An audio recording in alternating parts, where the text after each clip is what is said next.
तो समझदार इन्वेस्टर्स को इंटरेस्ट के रेट से ज्यादा चीजों का ध्यान रखना चाहिए। आपका पैसा वापस मिल जाने पर आपके पास क्या एसेट आता है, ये भी इंपॉर्टेंट है। यही फाइनेंशियल समझदारी है।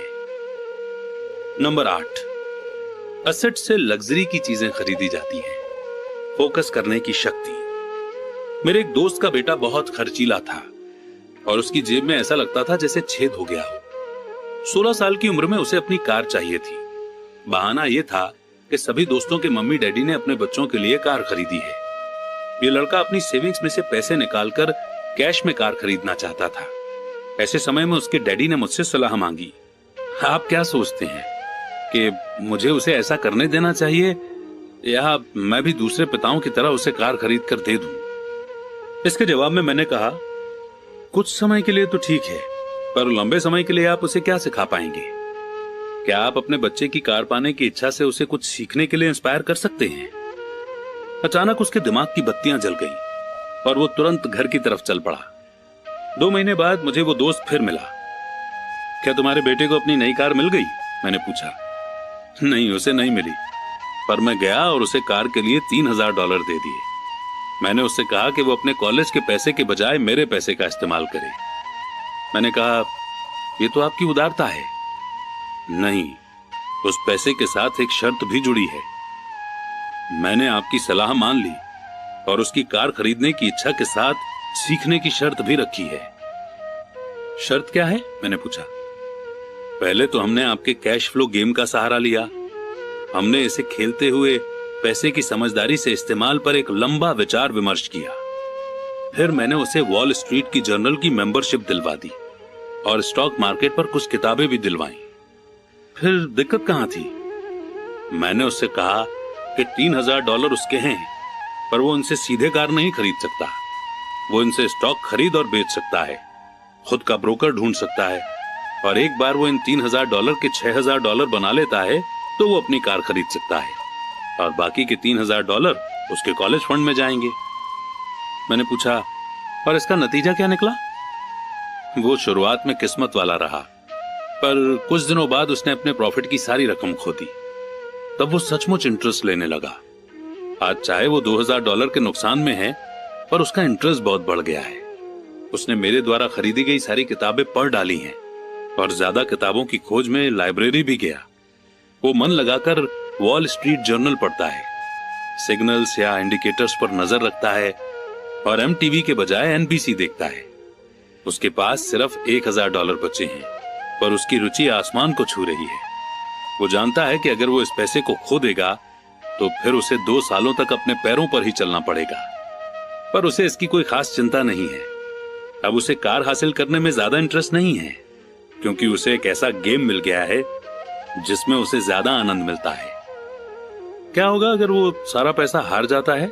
मैंने पूछा। जब होगा तब देखा जाएगा। मैं तो चाहूंगा कि वो अभी सारा पैसा हार जाए, बजाय इसके कि वो हमारी उम्र में आकर सारा पैसा हारे। और इसके अलावा मैं तो ये मानता हूं कि उसके एजुकेशन पर खर्च किए गए ये बेस्ट $3000 थे। जो वो सीख रहा है वो जिंदगी भर उसके काम आएगा, और वो पैसे की ताकत का सम्मान करना भी सीख गया है। मुझे लगता है कि अब उसकी जेब का छेद बंद हो चुका है। जैसा मैंने खुद को सबसे पहले पे करे वाले सेक्शन में कहा था कि अगर कोई इंसान सेल्फ डिसिप्लिन की ताकत हासिल नहीं कर सकता तो बेहतर यही होगा कि वो कभी अमीर बनने की कोशिश ना करे। थ्योरी के हिसाब से एसेट वाले कॉलम से कैश फ्लो डेवलप करने का प्रोसेस आसान नजर आता है, पर इसमें पैसे को दिशा देने की मेंटल सहन शक्ति की जरूरत होती है, जो मुश्किल साबित होता है। बाहरी अट्रैक्शन और लालच के कारण आज खरीदारी की दुनिया में यह ज्यादा आसान हो चला है कि पैसे को पूरा ही उड़ा दिया जाए।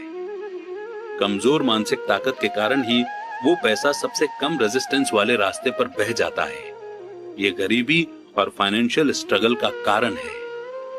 मैंने फाइनेंशियल समझदारी का यहाँ एग्जाम्पल इसलिए दिया ताकि पैसे से ज्यादा पैसे कमाने की एबिलिटी को जाना जा सके। अगर हम 100 लोगों को साल के शुरू में $10,000 दे दें तो साल के अंत में क्या होगा? 80 के पास कुछ भी नहीं बचेगा। असल में कई तो ज्यादा कर्ज में दबे होंगे, क्योंकि उन्होंने नई कार, फ्रिज, टीवी, VCR या छुट्टियों के लिए कैश पैसा दिया होगा। 16 ने उस $10,000 को 5 से 10% बढ़ाया होगा।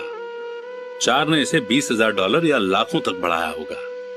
हम किसी प्रोफेशन को सीखने के लिए स्कूल जाते हैं ताकि हम पैसे के लिए काम कर सकें। मेरे विचार में यह सीखना भी इंपॉर्टेंट होता है कि पैसे से अपने लिए काम कैसे करवाया जाता है। मैं भी हर इंसान की तरह लग्जरी चीजों को पसंद करता हूं। फर्क यह है कि कई लोग इन चीजों को कर्ज लेकर खरीदते हैं। ये पड़ोसियों से मुकाबला करने का जाल है। जब मैं कार खरीदना चाहता था तब आसान रास्ता यही था कि मैं अपने बैंकर को बुलाकर लोन ले लेता, पर मैंने लायबिलिटी वाले कॉलम को बढ़ाने के बजाय एसेट वाले कॉलम पर फोकस रखा। अब तो मुझे आदत पड़ चुकी है कि मैं अपने खर्च की इच्छा से इंस्पायर होता हूं कि किस तरह उसके लिए एक्स्ट्रा पैसे जुटा सकूं। आजकल अक्सर हम अपनी मनचाही चीजों को खरीदने के लिए लोन लेने पर फोकस करते हैं और पैसा बनाने पर ध्यान नहीं लगाते। ये रास्ता कुछ समय के लिए तो आसान है, पर लंबे समय में ये बहुत मुश्किल साबित होता है। ये एक ऐसी बुरी आदत है जो हमें इंसानों के रूप में और देश के रूप में भी है। याद रखें कि आसान रास्ते अक्सर मुश्किल बन जाते हैं और मुश्किल रास्ते अक्सर आसान बन जाते हैं। जितनी जल्दी आप खुद को और अपने करीबी लोगों को पैसे के रूलर के रूप में ट्रेन कर लेंगे, उतना ही आपके लिए बेहतर होगा। पैसा बहुत बड़ी ताकत है। दुर्भाग्य से लोग पैसे की ताकत को अपने खिलाफ इस्तेमाल करते हैं। अगर आप में पैसे की समझ कम है तो पैसा आपके ऊपर राज करेगा। यह आपसे ज्यादा स्मार्ट होगा। अगर पैसा आपसे ज्यादा स्मार्ट बन जाएगा तो आप इसके लिए जिंदगी भर काम करते रहेंगे। पैसे के ऊपर राज करने के लिए आपको इससे ज्यादा स्मार्ट बनना होगा। फिर पैसा वही करेगा जो आप इससे कहेंगे। यह आपकी आज्ञा का पालन करेगा। इसके गुलाम होने के बजाय आप इसके मालिक होंगे। यही फाइनेंशियल समझदारी है। नंबर 9, हीरो की जरूरत। मिथक यानी कि झूठी बात की ताकत। जब मैं छोटा था तब मैं विली मेज, हैक आयरन और योगी बेरा का बहुत बड़ा फैन था। वे मेरे आदर्श थे। लिटिल लीग खेल रहे बच्चे के रूप में मैं उनकी तरह होना चाहता था। मैंने उनके बेसबॉल कार्ड भी संभाल कर रखे थे। मैं उनके बारे में सब कुछ जान लेना चाहता था। मैं उनके बारे में सभी स्कोर जानता था, उनके बैटिंग का एवरेज, उन्हें मिलने वाले पैसे और वे किस तरह से बड़े हुए, सब कुछ। मैं सब कुछ इसलिए जानना चाहता था क्योंकि मैं उनके जैसा बनना चाहता था। 9 या 10 साल की उम्र में जब बेसबॉल खेलने के लिए मैं मैदान पर जाता था तो मैं नहीं जाता था, बल्कि मेरे रूप में योगी या हैंक मैदान पर उतरते थे। ये सीखने के सबसे पावरफुल तरीकों में से एक है जो हम बड़े होने के बाद खो देते हैं। हम अपने हीरोज को खो देते हैं। हम अपने नौसिखिएपन को खो देते हैं। आज मैं अपने घर के पास छोटे बच्चों को बास्केटबॉल खेलते देखता हूं। कोर्ट पर वे छोटे जॉनी नहीं होते हैं। वे तो माइकल जॉर्डन, सर चार्ल्स या क्लाइड होते हैं। आइडियल हीरोज को कॉपी करना नॉलेज पाने का सच्चा और पावरफुल तरीका है। और इसलिए जब ओजी सिम्पसन की तरह का हीरो बदनाम होता है तो इतनी चीख पुकार मचती है। यह किसी कोर्ट केस से ज्यादा होता है। एक आइडियल हीरो को खो देना होता है।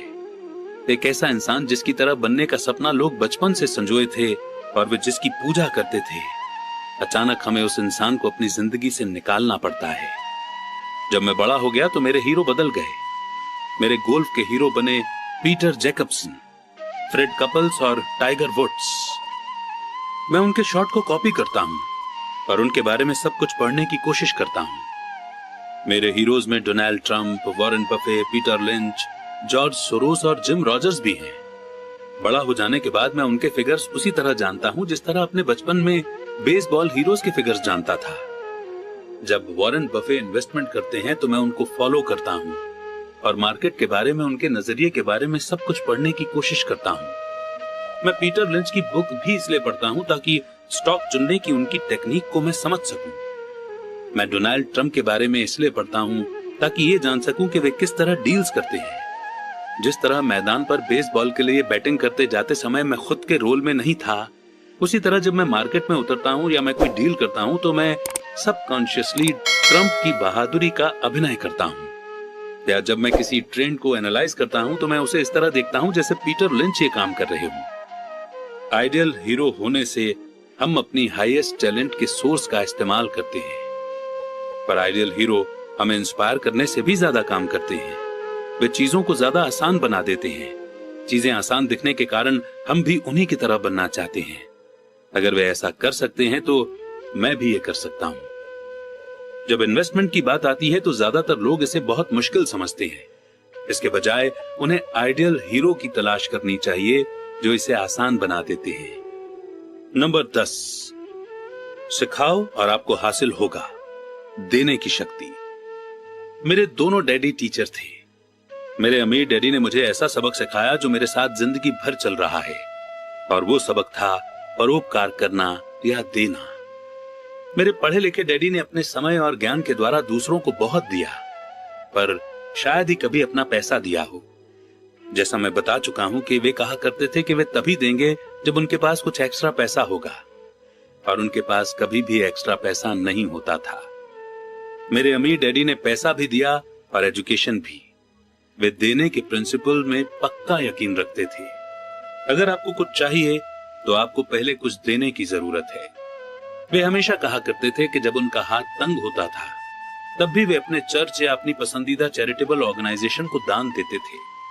अगर मैं आपके पास कोई विचार छोड़ना चाहता हूं तो वो ये विचार यही होगा कि जब आपको किसी चीज की कमी या जरूरत महसूस हो तो पहले उस चीज को दें, बाद में वो बाल्टियों में भरकर आपके पास लौट आएगी। ये पैसा, मुस्कुराहट, प्रेम, दोस्ती सभी के बारे में सही है। मैं जानता हूं कि कोई भी इंसान ऐसा नहीं करना चाहेगा, पर मैंने ऐसा किया है और इससे फायदा भी उठाया है। मैं विश्वास करता हूं कि लेने देने का प्रिंसिपल सही है, और इसलिए मैं वही चीज देता हूं जो मैं पाना चाहता हूं। मुझे पैसा चाहिए, इसलिए मैं पैसा देता हूं, और ये कई गुना होकर मेरे पास वापस आ जाता है। मैं सेल्स बढ़ाना चाहता हूं, इसलिए मैं किसी और आदमी की कोई चीज बेचने में मदद कर देता हूं, और मेरी सेल्स बढ़ जाती है। अगर मैं अपने कॉन्टैक्ट बढ़ाना चाहता हूं और मैं किसी और के कॉन्टैक्ट बढ़ाने में मदद कर देता हूं, और जादू की तरह मेरे भी कॉन्टैक्ट बढ़ जाते हैं। मैंने सालों पहले एक कहावत सुनी थी, भगवान को कुछ नहीं चाहिए पर इंसान को देना चाहिए। मेरे अमीर डैडी अक्सर कहा करते थे, गरीब लोग अमीरों से ज्यादा लालची होते हैं। उन्होंने इसे समझाते हुए कहा था कि अगर कोई इंसान अमीर है तो वो दूसरों द्वारा चाही गई कुछ चीज दे रहा है। मेरे जीवन में, मेरे तमाम सालों में जब भी मैंने पैसे की कमी या जरूरत महसूस की है तो मैंने पहले अपने दिल को टटोला है कि मैं क्या चाहता हूं, और फिर इसे देने का फैसला किया है। और जब मैंने दिया है तो ये हमेशा मेरे पास वापस लौटा है। ये मुझे उस आदमी की कहानी याद दिलाता है जो सर्दियों की ठंडी रात में लकड़ियां लेकर बैठा है और पास में ही धीमे धीमे जल रहे चूल्हे पर चिल्ला रहा है, जब तुम मुझे गर्मी दोगे तब मैं कुछ लकड़ियां तुम्हारे अंदर डालूंगा। और जब पैसे, प्रेम, सुख, सेल्स और कॉन्टैक्ट्स की बात आती है तो हर इंसान को यही याद रखने की जरूरत है कि जो आप चाहते हैं पहले आप उसे दें, और ये कई गुना होकर आपके पास लौट आएगा।